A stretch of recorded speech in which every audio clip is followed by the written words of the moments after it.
Acaban de sumarse 6 nuevos países al bloque de los BRICS. ¿Cree que este contrapeso global es una amenaza real para el status quo? No lo creo porque no tienen intereses comunes. Europa tiene intereses comunes. La integración a los BRICS obedece a otros intereses y intereses individuales. Pero además ahí hay una cosa que a mí hoy precisamente viendo la integración de otros países a los BRICS, me reía yo, porque es lo mismo que pasa con el PP, que el PP puede hablar con los independentistas catalanes y vascos sin problema, pero si lo hace el PSOE, uy, qué mal. Uno de los países que se integra al BRICS se supone es Arabia Saudita. Y lo están aplaudiendo los mismos mamarrachos que te dicen que Alemania, Francia, España, Estados Unidos y Canadá no deberían tener relaciones con Arabia Saudita porque son unos putos asesinos. No lo son. El príncipe heredero mandó a asesinar directamente a un periodista, lo sabemos, y lo descuartizaron y se lo llevaron en la propia embajada de Arabia Saudí. Pero hay que tener relaciones con ellos, aunque no te caigan bien. Entre otras cosas porque necesita su petróleo, lástima. Pero cuando otros países tienen relaciones con Arabia Saudí, muy mal, muy mal. Entonces, claro, los moralinos levantan la manita. Y ahora, qué bien que Arabia Saudí está con Brasil y con Rusia y con China. ¿Really, Willy? ¿Really?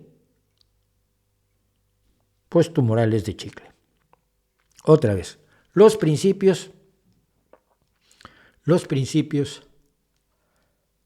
se van un poco al cuerno. Argentina, Egipto, Etiopía, Arabia Saudita, Irán. Es que no me jodas, por favor, coloso de Rodas. No sabía de Irán. O sea, los ayatolas sanguinarios y asesinos. El segundo país que más personas ejecuta en el mundo todos los años después de China es Irán. ¿Y aplaudes que esté del lado de Brasil y Argentina? ¿Really? Esos 3 países que mantienen a las mujeres bajo una dominación medieval y que asesinan a los altersexuales. Vamos a aplaudir que están ahora con Argentina y con Brasil.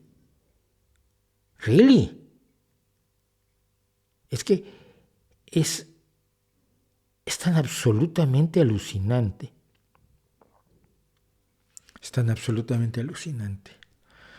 De verdad, hay mucha gente que tiene más presencia en los medios de la que debiera y por lo tanto habla como si representara o a toda la izquierda o a toda la ciudadanía o a todos los sociólogos o a todos los no sé qué, que andan haciendo dictados morales cuando deberían primero ver lo que pasa en su casa, porque no funciona lo que pasa en su casa como para que anden regañando a otros.